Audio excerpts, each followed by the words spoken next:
The dictionary defines conspiracies generally as having three components. If you have these three components, then you're dealing with a conspiracy.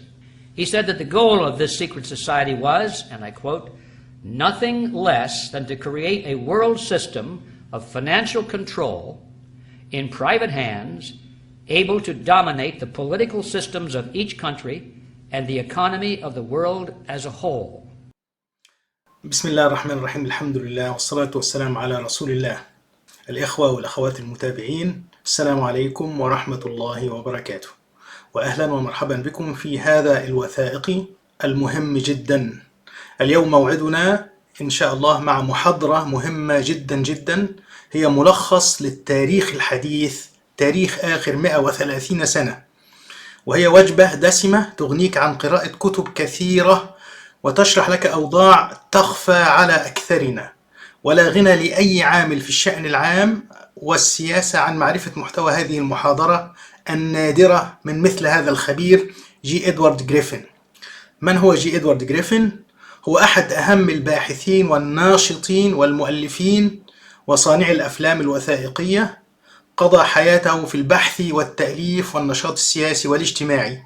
له عدد من المؤلفات والكتب والأفلام الوثائقية والمحاضرات. اشتهر بكتابه The Creature from Jekyll Island، المخلوق الآتي من جزيرة جاكل، ويقصد البنك الاحتياطي الفيدرالي، وقد وثق في كتابه هذا قصة أو مؤامرة إنشاء البنك. طبعا شرحنا هذا الكلام في أفلام وثائقية كثيرة، عندما حصل اجتماع سري لكبار المصرفيين على هذه الجزيرة سنة 1910، واستطاعوا بعد ذلك أن يمرروا قانون إنشاء بنك الاحتياطي الفيدرالي 1913 في 23 ديسمبر، وأخذوا الموافقة عليه من رئيس وودر ويلسون الذي جاءوا به بأموالهم إلى السلطة لهذا الهدف أساسا ولأهداف أخرى. الرجل هذا جي إدوارد جريفن يبلغ من العمر الآن 92 سنة وما زال ناشطا. المحاضرة تمت هذه المحاضرة المهمة جدا قبل أكثر من 10 سنوات، ربما في عام 2011 بالتقريب، لكنها محاضرة تاريخية توثيقية، يعني لا تتقادم بمرور الزمن، لا زالت تؤرخ لأحداث مهمة في القرن العشرين لها أهميتها إلى اليوم. بدون فهم هذه المحاضرة ينقصك جزء كبير من الرؤية. موضوع المحاضرة يوثق في هذه المحاضرة جي إدوارد جريفن لقصة إنشاء جمعية سرية في بريطانيا، ربما تكون مجهولة لكثير من الناس، كثير حتى من السياسيين. هذه الجمعية السرية البريطانية لها تأثير كبير إلى الآن داخل العالم الغربي وما زالت فاعلة. تم إعادة تشكيل هذه السياسة الغربية عبر جهود هذه الجمعية السرية التي ما زالت مؤسساتها تعمل وتسود إلى يومنا هذا. وثق قصة هذه الجمعية ونشر تفاصيلها في كتابين كبيرين المؤرخ وأستاذ التاريخ في جامعة جورج تاون كارول كويغلي، وهو أستاذ وموجه ومرشد الرئيس الأمريكي بيل كلينتون، كما قرر ذلك بيل كلينتون نفسه. نشر عدد من السياسيين الذين ساهموا في تأسيس هذه الجمعية الكثير من الوثائق والكتب التي تكمل الصورة عن هذه الجمعية الخطيرة. فهذه الجمعية ثابتة الوجود بالوثائق وباعتراف من ساهموا في إنشائها، ومعروف من أسسها وأعضائها وطريقة عملها والمؤسسات والمنظمات التي أنشأتها ودوائرها الخارجية التي ما زالت تهيمن على السياسة في أمريكا وبريطانيا وتبعيات التاج البريطاني مثل كندا واستراليا ونيوزيلندا وغيرهم. أشرنا طبعا لهذه الجمعية عدة مرات في وثائقياتنا، أشهرها ما ذكر في وثائق الحرب العالمية الأولى لكوربت روبرت، حيث حكى لنا في الجزء الأول كيف أن الحرب العالمية الأولى ثم توريط أمريكا فيها كان من تخطيط هذه الجمعية السرية، من تخطيط وتنفيذ هذه الجمعية السرية.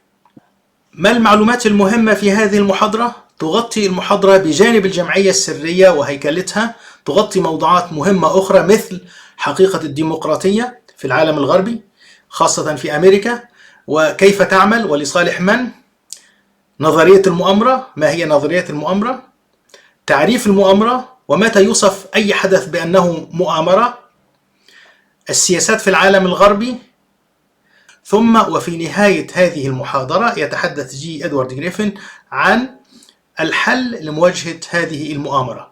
نظرا لطول المحاضرة وهي أكثر من ساعة، فقد قررنا إذاعتها على حلقات مع حذف بعض الفقرات في الإذاعة الأولى، لكننا سننشرها كاملة أيضا بدون أي تدخل. إلى المحاضرة. Well, thank you, Mrs. Bowler, and thank you, ladies and gentlemen. It was pretty depressing listening to those previous speakers. In fact, I'm amazed that I see smiles on anyone's faces. It is, yes, a very depressing story. America is in serious trouble, and I'm going to be talking today about how we got that way, and then at the very end, what we can do about it. So let's get on with the real story.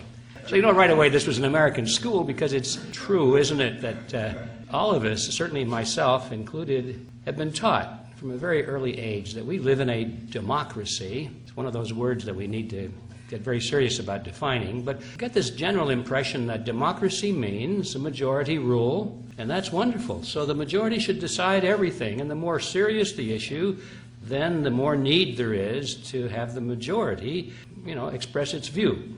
Well, the purpose of my presentation is a little bit upstream. I'm going to be saying basically that this, although it's a cherished American concept, it's a very dangerous one.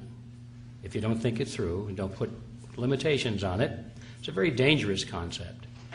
And as a matter of fact, it is the concept that is being used against the American people and people all over the world to their own detriment, to put them, in fact, into a condition of bondage, a condition in which they elect their own dictators and feel happy about it because they did it to themselves. That's what I'm going to be talking about.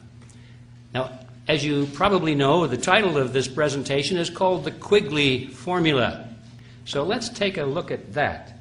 What is this thing, the Quigley Formula? And the first step is to answer the question, who is this man Quigley? Now, I say this man Quigley because the name is Carroll Quigley, and sometimes people think that's a woman. Well, it's not.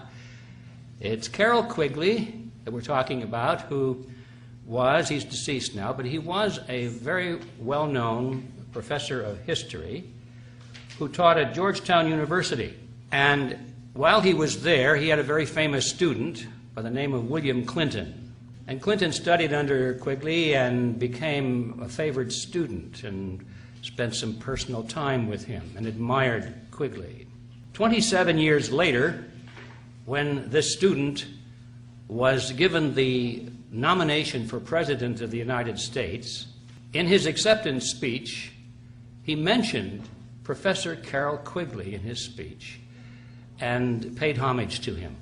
After he was elected President of the United States, he made at least 2 public appearances of which I'm aware, where again he mentioned Professor Carroll Quigley and thanked him for the influence that this man had had on the political awareness and thinking of himself, President Clinton. So there was no question about it that Quigley was Clinton's mentor.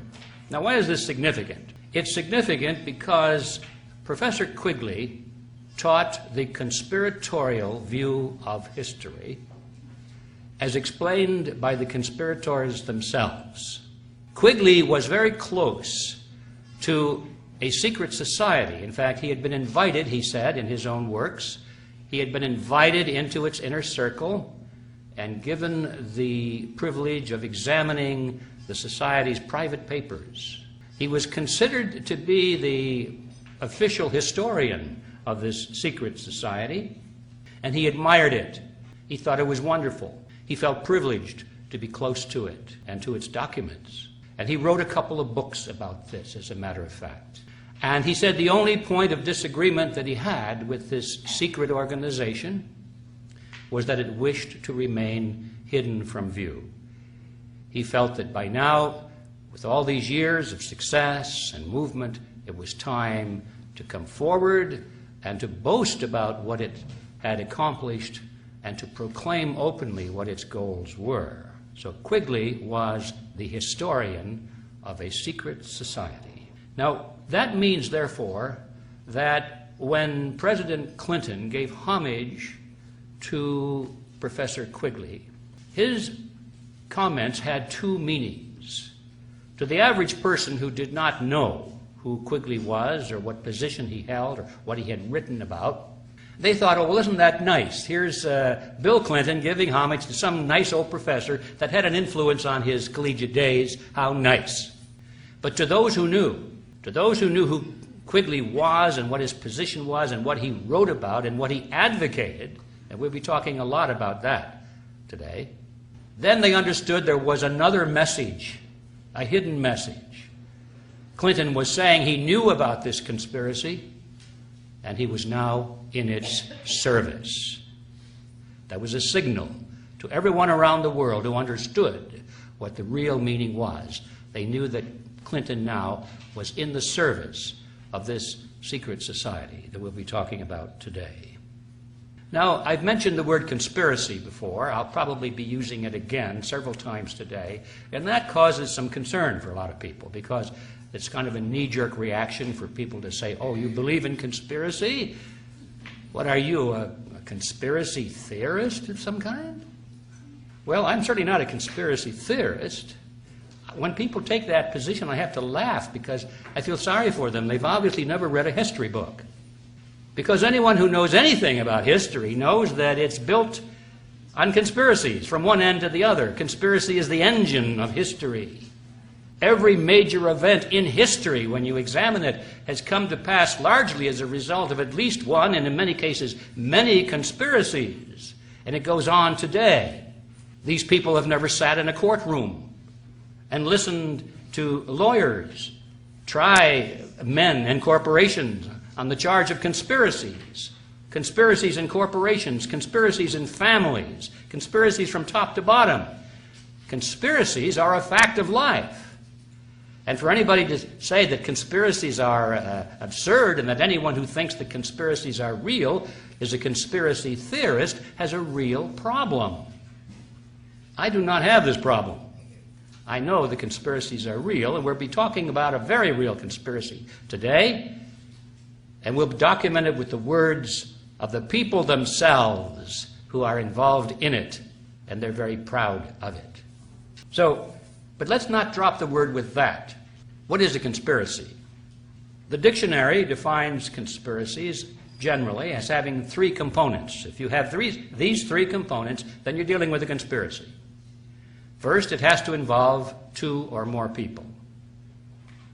Secondly, it has to use tactics that are either immoral or at least coercion. And thirdly, the objective of these tactics has to be illegal or immoral. Right, that's generally the definition of a conspiracy. So let's take a look before we get into the details of the conspiracy we'll be talking about today, and just look at the surface. First of all, will there be two or more people involved? And you bet there are many people involved. Certainly not the masses, but a lot more than two.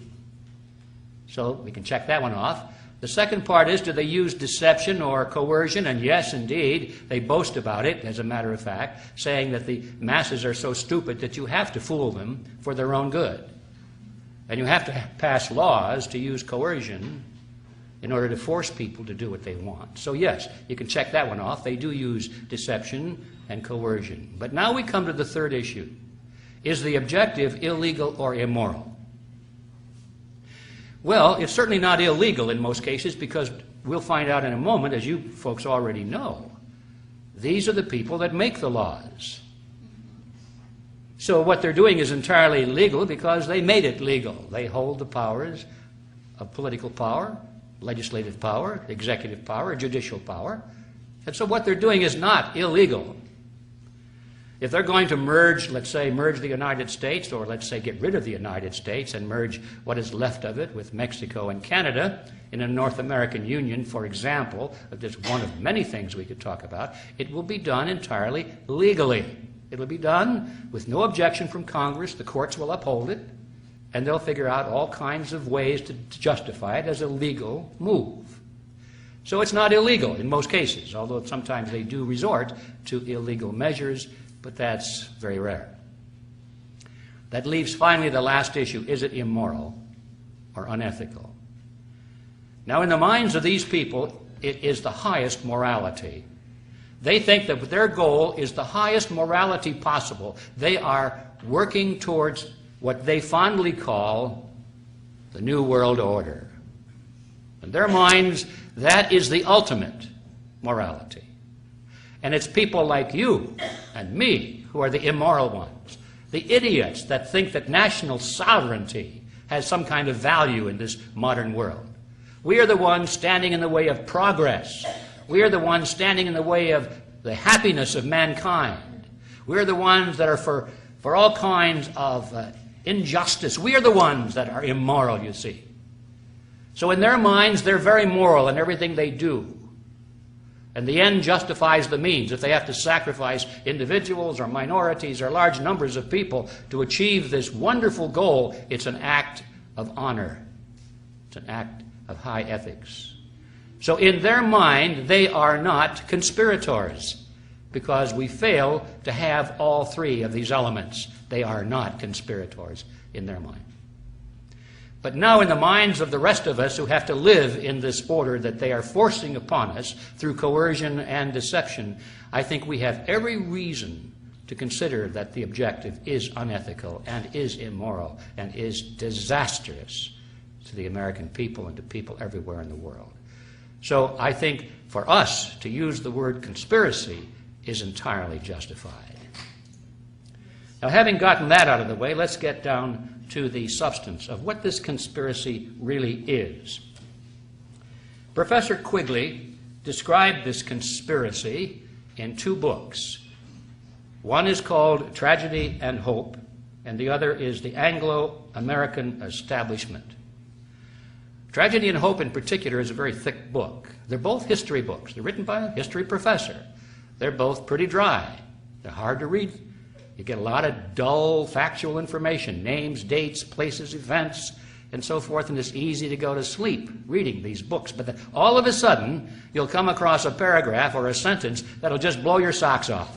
And you'll go back and say, did he really say that? And indeed he did. Remember, he's the historian of this group. These books were not written for mass consumption. They were written primarily for academia and for people who were involved in this conspiracy at one level or another, who were curious to know about its origins, about its history, and about the extent of its operations in the world today.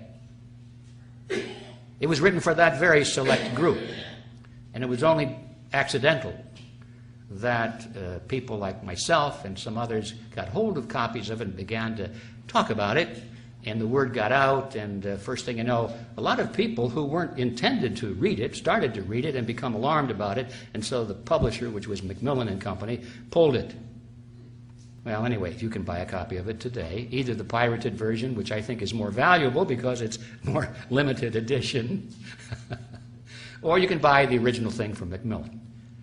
That's another side issue. The important question here is, what did these books say? I'm going to give you an overview of my summary of it, and then I'm going to come back and give you excerpts from the books themselves to illustrate that my summary is accurate. Otherwise, you may wonder, Quigley didn't really say those things. But here's my summary so you can get the whole picture first, and then we'll look at the details. Quigley said that at the end of the 19th century, a secret society was formed in England by Cecil Rhodes. Now, as many people know, Cecil Rhodes was one of the wealthiest men of history, of all time. He was the Chancellor of South Africa. He had acquired possession of almost all of the gold mines and diamond mines in South Africa, and had used this tremendous access to the natural resources of that country primarily for his own personal use. Very wealthy person. What we don't know generally is how he used that money. Most people think that, well, it probably went to his heirs. It did not. Cecil Rhodes created 7 wills and very specifically instructed his executors of how to dispose of and use this great wealth. And he said it should be used for the purpose of creating a secret society. And that's how it was, and still is, by the way, being used. Now, one of the wills created the Rhodes Scholarship. We all heard about that. And the general impression there is that isn't it wonderful that this man Rhodes set aside a big chunk of money for the education of worthy young men and women? Well, that's kind of a surface view. He did set aside a big chunk of money for the education of worthy young men and women, but the definition of worthy meant that they had to have a certain worldview, they had to be smart, they had to believe in global government based on the model of collectivism, they had to be a little bit ruthless, and they had to be capable of being enlisted into the secret society. This was the recruiting arm of the secret society to a large extent. It was a recruiting fund, not an educational fund.